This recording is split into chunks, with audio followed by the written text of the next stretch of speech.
జూబ్లీహిల్స్ ఉప ఎన్నిక పోలింగ్ అయితే ప్రారంభమైంది. 7 గంటల నుంచే ఉదయాన్నే ఫస్ట్ అవర్ లో ఓటు వేసేందుకు అక్కడ ప్రజలు కూడా భారీగా తరలి వస్తున్న పరిస్థితులు కనిపిస్తున్నాయి. అయితే ప్రస్తుతం యూసఫ్ కూడా పోలింగ్ నంబర్ 252 వద్ద మా ప్రతినిధి కిరణ్ మరింత సమాచారాన్ని అందించడానికి లైవ్ లో సిద్ధంగా ఉన్నారు. కిరణ్, చెప్పండి, అక్కడ ఫస్ట్ అవర్ లో ఓటు వేసేందుకు వచ్చే ప్రజలు ఏ విధంగా ఉన్నారు, అక్కడ ఏ విధంగా కొనసాగుతుంది, అక్కడ సౌకర్యాలు, చర్యలు, అన్ని ఏర్పాట్లన్నీ సిద్ధంగానే ఉన్నాయా? జూబ్లీహిల్స్ ఉప ఎన్నికల పోలింగ్ అయితే ప్రారంభమైంది. ప్రస్తుతం అయితే పోలింగ్ కేంద్రానికి ఒక్కొక్కరు ఓటు హక్కును వినియోగించుకునేందుకు కూడా పోలింగ్ కేంద్రానికి అయితే వస్తున్నటువంటి పరిస్థితిని మనం చూస్తా ఉన్నాం.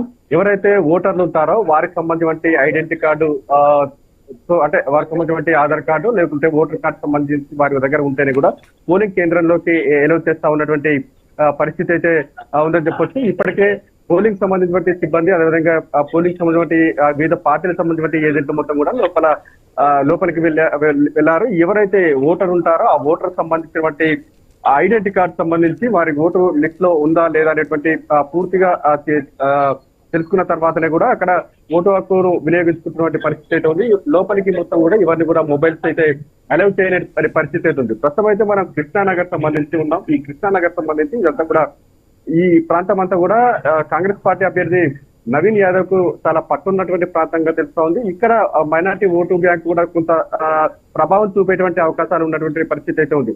ఇప్పటికే ఇక బందోబస్తు విషయానికి సంబంధించి కూడా చాలా ఈ ప్రాంతం అంతా కొంత క్రిటికల్ గా ఉంటుంది. చాలా ఇటు శాంతి భద్రతలకు ఎలాంటి విఘాతం కలగకుండా కూడా ఇటు పోలీస్ గట్టి బందోబస్తు అయితే ఏర్పాటు చేస్తున్నటువంటి పరిస్థితిని మనం చూస్తా ఉన్నాం.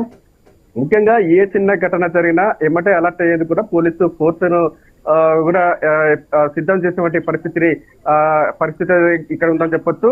గత అనుభవాల దృష్ట్యా కూడా గతంలో కూడా ఇక్కడ పోలింగ్ సందర్భంగా కూడా కొన్ని అవాంఛనీయ సంఘటనలు జరిగినటువంటి నేపథ్యంలో అటువంటి ఘటన జరగకుండా కూడా ముందస్తుగా చర్యలు చేపడతా ఉన్నారు. మనం చూసుకోవచ్చు. ఒక్కొక్కరుగా తమకు సంబంధించి ఐడెంటిటీ కార్డు తీసుకొని కూడా వెళ్తా ఉన్నటువంటి పరిస్థితి మనం చూస్తా ఉన్నాం. ఎక్కువగా ఈ ప్రాంతం అయితే ముస్లిం మైనార్టీకి సంబంధించి ఓటు బ్యాంక్ ఎక్కువగా ఉంటుంది. ఈ ప్రాంతం సంబంధించి కూడా ఈ నవీన్ యాదవ్ కు కొంత పట్టున్నట్టుగా మనకు తెలుస్తా ఉంది.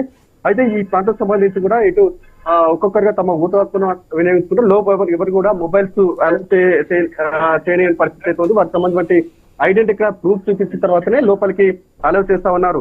ఈ ప్రాంతానికి సంబంధించి గతంలో నేర చరిత్ర ఉన్నటువంటి చాలా మందిని కూడా ఇప్పటికే బైండ్ అవుట్ చేసినట్టుగా తెలుస్తా ఉంది.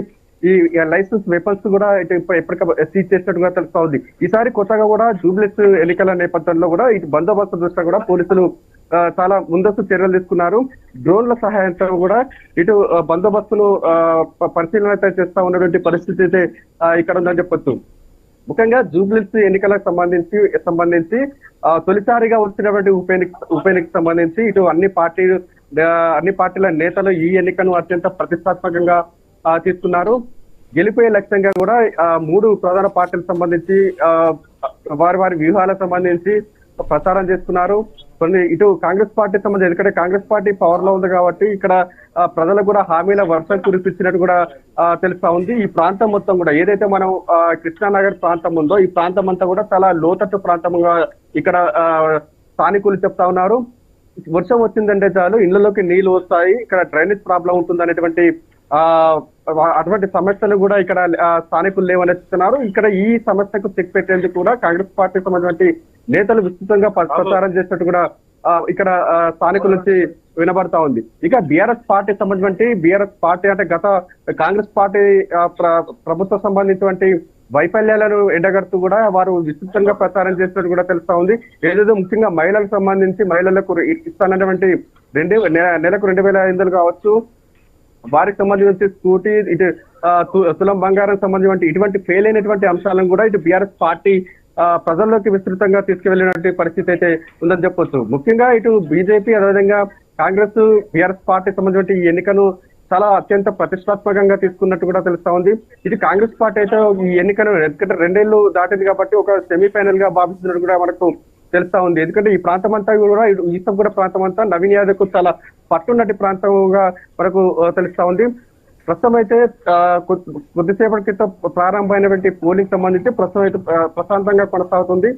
ఎటువంటి అవాంఛనీయ సంఘటనలు జరగకుండా కూడా ఇటు ఇక్కడ ఈ ప్రాంతాల్లో అయితే పోలీస్ ఫోర్స్ అయితే చాలా పగడ్బందీగా ఉన్నట్టుగా తెలుస్తా ఉంది. ముఖ్యంగా లోపల ఈవీఎం సంబంధించి టెక్నికల్ సంబంధించి ఇష్యూలు రాకుండా కూడా ఈవీఎంలు మొరాయించకుండా కూడా అక్కడ ఎక్కడెక్కడ టెక్నికల్ సిబ్బందిని కూడా రంగంలో దింపినట్టు కూడా తెలుస్తా ఉంది. ఏ చిన్న అటు ఈవీఎం మొరాయించినట్లయితే దానికి ఏమంటే ఆ ఈవీఎం ను సెట్ చేయాలి. ఈవీఎం ఒకవేళ ఎక్కువ ప్రాబ్లం ఉన్నట్టు ఈవీఎం పక్కన పెట్టి మరో ఈవీఎం ను పెట్టేందుకు కూడా అదనంగా ఈవీఎం ను కూడా ఇక్కడ పెట్టినట్టు కూడా తెలుస్తా ఉంది. మొత్తానికైతే సాయంత్రం పోలింగ్ ముగిసేంత వరకు కూడా ప్రశాంతమైన వాతావరణంలో ఇక్కడ పోలింగ్ జరిగే విధంగా కూడా ఇటు అధికార యంత్రాంగం అయితే అన్ని ఏర్పాట్లు అయితే చేస్తా ఉన్నట్టు పరిస్థితి ఇక్కడ కనబడతా ఉంది.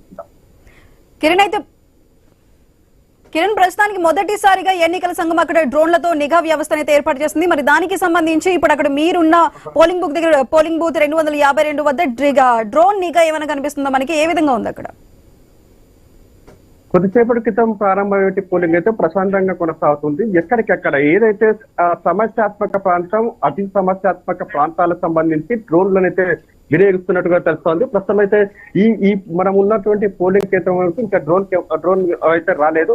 ఇక అంటే ముందు వచ్చేటువంటి అవకాశాలు అయితే ఉన్నాయని చెప్పొచ్చు. ఎందుకంటే ఇక్కడ ఉన్నటువంటి స్థానికులు చెప్తా ఉన్నారు, గతంలో ఇక్కడ పోలింగ్ సందర్భంగా కొన్ని ఘర్షణలు తలెత్తినటువంటి నేపథ్యంలో ఈ ప్రాంతాన్ని కూడా సమస్యాత్మక ప్రాంతంగా ఇటు పోలీసులు తీసుకున్నారు. ఈ పోలింగ్ కేంద్రం వద్ద కూడా ఇటు 144 సెక్టర్ అయితే కొనసాగుతుంది. ఇటు పోలింగ్ కేంద్రం సంబంధించి అటు 100 మీటర్లు ఇటు 100 మీటర్లు ఎవరు అంటే ఓటర్లు తప్ప ఇక్కడ ఎవరు నిల్చోకుండా కూడా అయితే అన్ని చర్యలు అయితే చేపడతా ఉన్నటువంటి పరిస్థితి అయితే ఉంది. ఇక్కడ సంబంధించినటువంటి పాత నేరస్తులతో పాటు రౌడీ సీట్లని ఇప్పటికే బైండ్ అవుట్ చేశారు. ఇటు పోలీసులు కూడా తగు హెచ్చరికలు కూడా జారీ చేస్తా ఉన్నారు. శాంతియుత వాతావరణంలో ప్రతి ఒక్క ఓటరు ఓటు హక్కు వినియోగించుకునేలా చర్యలు చేపట్టారు. ప్రతి ఒక్కరు ఓటు హక్కు స్వేచ్ఛగా వినియోగించుకోవచ్చని కూడా ఇప్పటికే చెప్తా ఉన్నారు. శాంతి భద్రతలకు విఘాతం కలిగిన చట్ట వ్యతిరేక కార్యకలాపాలకు పాల్పడిన కఠిన చర్యలు తప్పవని కూడా ఇప్పటికే పోలీసు శాఖ కూడా హెచ్చరికలు కూడా జారీ చేసింది. మరోవైపు